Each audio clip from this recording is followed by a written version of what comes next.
आज हम बात करेंगे भारतीय मूर्तिकला यानी कि जो एक बहुत ही महत्वपूर्ण सब्जेक्ट आता है, कला एवं संस्कृति। इसके बारे में चर्चा करेंगे। इसमें एक महत्वपूर्ण टॉपिक है भारतीय मूर्तिकला। कहाँ से शुरुआत हुई, कहाँ से साक्ष्य पाए गए, क्या-क्या मिला, उन सब के बारे में हम चर्चा करेंगे। तो हमारे साथ बने रहें और मैं एक-एक सब्जेक्ट धीरे-धीरे और एक-एक टॉपिक सब समझाऊँगा और पूरा कराऊँगा, जिससे कोई इश्यू नहीं है, कहीं भी विशेष जाने की ज़रूरत नहीं है। अच्छा कंटेंट है, आप ध्यान से देखें और नोट डाउन करें, बनाते रहें। तो आइए हम बात करें, अगर नए हैं चैनल पर तो सब्सक्राइब करें, कमेंट करें, लाइक करें और शेयर करना बिल्कुल ना भूलें, ताकि हमारे हर वीडियो आप तक पहुंचता रहे और आपको लाभ मिलता रहे। तो हम बात करते हैं भारतीय मूर्तिकला की। भारतीय उपमहाद्वीप में मूर्तिकला का सबसे पहला प्रमाण सिंधु घाटी सभ्यता से प्राप्त हुआ। सिंधु घाटी सभ्यता से जो है पहला भारतीय मूर्तिकला का प्रमाण है, वहाँ से प्राप्त हुआ। सिंधु घाटी की मूर्तियाँ। सिंधु घाटी सभ्यता से प्राप्त मूर्तियों का निर्माण कांस्य, पत्थर, टेराकोटा, मिट्टी आदि से होता था। मतलब कांसा, पत्थर, टेराकोटा, मिट्टी आदि से होता था। कांस्य को पिघलाकर मूर्ति बनाने की कला का व्यापक रूप से उपयोग किया जाता था तथा मोम पिघलाकर मूर्ति बनाने की तकनीक या सौर पेरदऊ का इस्तेमाल किया जाता था। जो मोम पिघलाकर मूर्ति बनाने का तकनीक है, इससे कांस्य की मूर्ति मिली है हड़प्पा से ही। और तो हम आगे देखते हैं पत्थर के उपयोग से क्या क्या बनाया जाता था।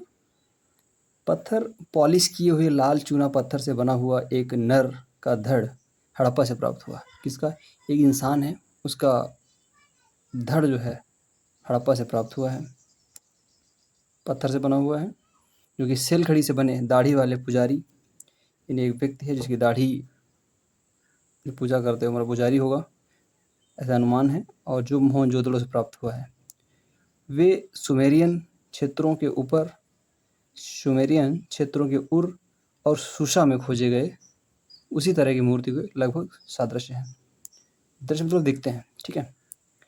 कांसा, मोहनजोदड़ो से कांस्य की बनी हुई एक नर्तकी की मूर्ति मिली है, जो त्रिभंगा मुद्रा में है। त्रिभंगा मुद्रा कांस्य मतलब नृत्य करती है एक तरीके से। उसकी बाईं बांह तथा दाईं बांह पर संभवतः हड्डी या दांत या हाथी दांत की बनी हुई बहुत सारी चूड़ियां हैं। कालीबंगा से एक अन्य बैल की मूर्ति प्राप्त हुई है। कालीबंगा जो कि राजस्थान में है, यहाँ से चूड़ियों के साक्ष्य भी मिले हैं।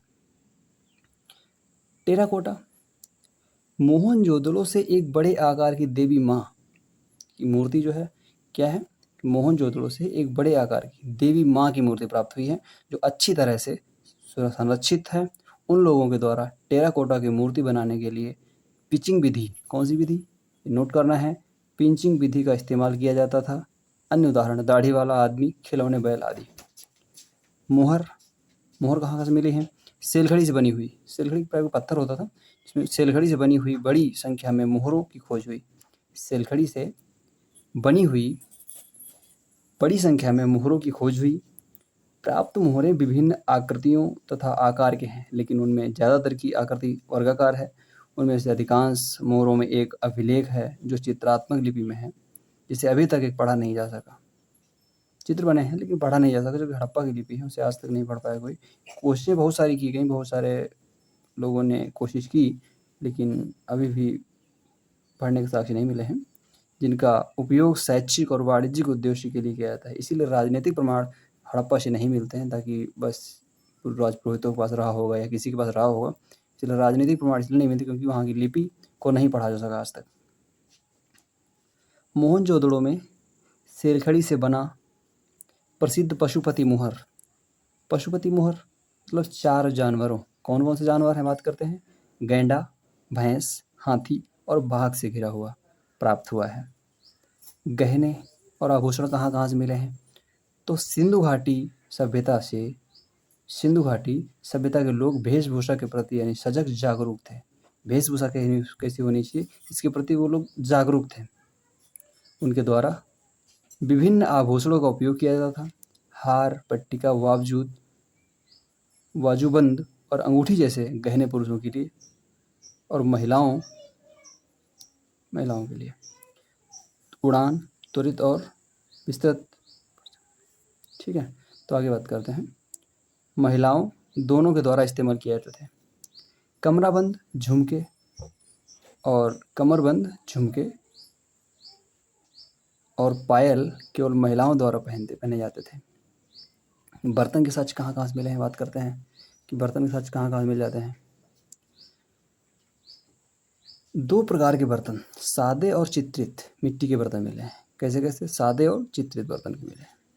सामान्य रूप से सादे मिट्टी के बर्तन अधिक मिले हैं। कैसे हैं? सादे मिट्टी के बर्तन अधिक मिलते हैं। लाल और काले मिट्टी के बर्तनों के अंतर्गत लाल रंग का उपयोग पृष्ठभूमि के लिए तथा काले रंग का उपयोग पेड़ों, पक्षियों, जानवरों, मानव आकृतियों और ज्यामितीय प्रतिरूप बनाने के लिए किया जाता था। उपयोग घरेलू, कहाँ इनका उपयोग किया जाता था जो बर्तनों का? घरेलू यानी पानी तथा खाद्यान्न के भंडारण आदि उपयोग के लिए। सजावट के लिए छिद्रित बर्तनों में नीचे में बड़े छेद तथा किनारों में छोटे छेद के उपयोग किया जाता था। शराब को उड़ेलने के लिए इस्तेमाल किया जाता था। अब मौर्यकालीन जो मूर्तिकला है उसके बारे में बात करते हैं। हड़प्पा के बारे में बात की, क्या क्या कहाँ से पाया गया, कौन सी मूर्तियाँ पाई गईं, क्या उपयोग था, बर्तन कहाँ मिले, मोहरें कहाँ मिली और इनका क्या क्या उपयोग हुआ। वहाँ की लिपि अभी तक नहीं पढ़ी जा सकी, जिससे कि वहाँ के राजनीतिक कारण नहीं मिलते हैं। तो मौर्यकाल में बात कर लेते हैं कि मौर्य काल के दौरान भारतीय मूर्तिकला में काफ़ी प्रगति हुई तथा ये काफ़ी हद तक बौद्ध धर्म से प्रभावित था। इस धर्म से अगर क्वेश्चन आ जाता है कि मौर्यकालीन जो मूर्तिकलाएँ हैं वो किससे प्रभावित थी, तो बौद्ध धर्म से। इस अवधि में पत्थर की भारतीय मूर्तिकला की उपस्थिति को चिन्हित किया गया है। इस अवधि में पत्थर की भारतीय मूर्तिकला की उपस्थिति को चिन्हित किया गया है। धार्मिक अभिव्यक्ति के रूप में मूर्तियों का उपयोग मुख्य रूप से स्तूपों की सजावट के लिए, तोरण और मेढ़ी के रूप में किया जाता था। मौर्य काल की प्रसिद्ध मूर्तियों में से यक्ष और यक्षिणी की मूर्ति प्रमुख है। किसकी? यक्ष और यक्षिणी की। वे सभी धर्मों से संबंधित थी। उनको कोई विशेष धर्म नहीं है, बाकी हर धर्म से संबंधित थी। मौर्य काल के बाद की अवधि की बात करेंगे।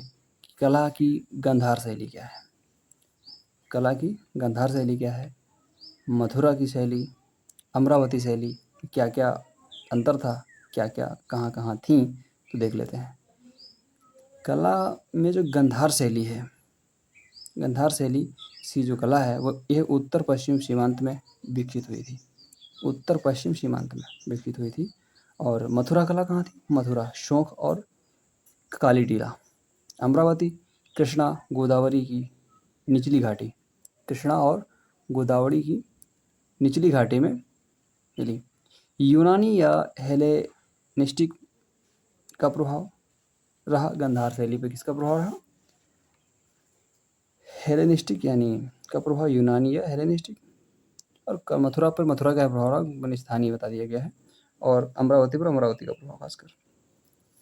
पहले की अवधि में नीले हरे बलुआ पत्थर का उपयोग किया गया था। बाद की अवधि में मिट्टी और प्लास्टर का उपयोग हुआ। मथुरा कला में चित्तीदार लाल बलुआ पत्थर और अमरावती में सफ़ेद संगमरमर का उपयोग किया गया।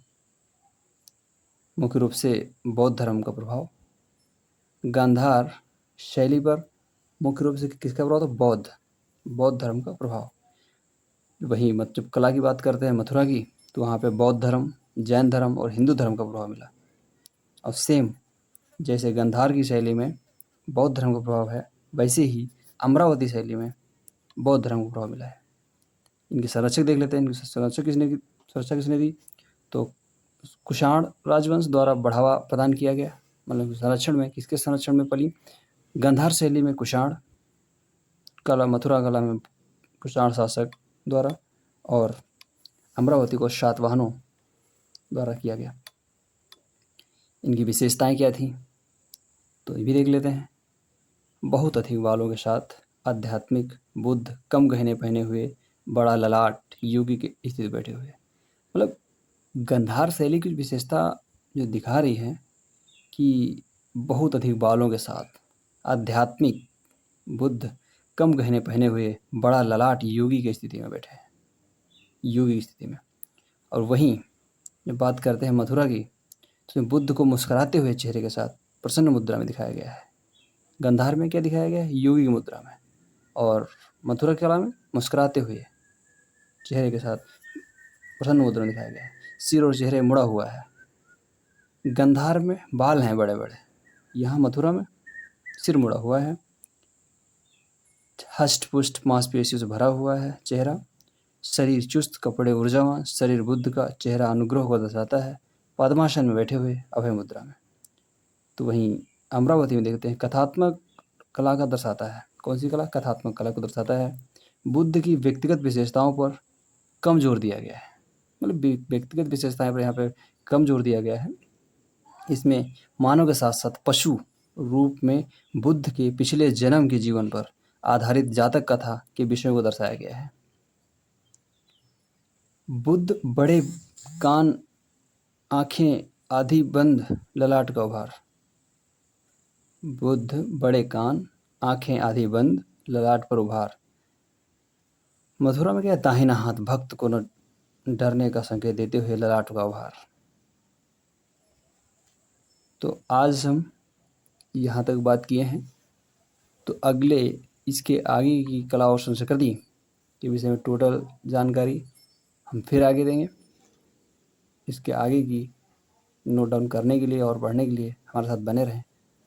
चैनल को सब्सक्राइब करें, बेल आइकन ऑन करें ताकि हमारी हर वीडियो आप तक पहुंचती रहे। और वीडियो पूरा देखें और जुट जाएं। अच्छी तैयारी करें, दौड़े नहीं इधर उधर। कंटेंट कहीं ठीक से नहीं मिलता है, 2 पॉइंट करा के चले जाते हैं लोग। धन्यवाद।